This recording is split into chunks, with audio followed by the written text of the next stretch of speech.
हुजूर की आंखों में आंसू आ गए।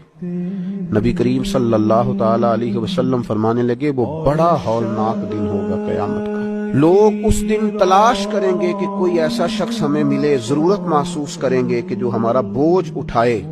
अब वो शख्स अर्ज करता है, मालिक मेरे पास तो कोई नेकी नहीं है और ये कह रहा है मेरे गुनाह ही इस पर डाल दिए जाएं।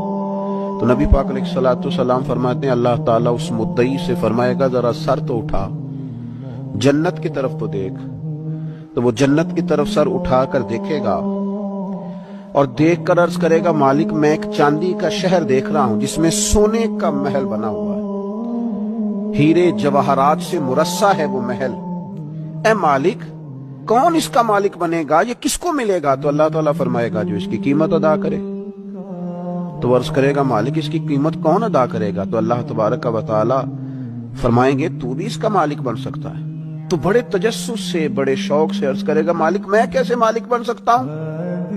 तो अल्लाह फरमाएगा, तो अपने भाई को माफ कर दे, मैं तुझे उस महल का मालिक बना देता हूं। कर दे माफ अपने भाई को।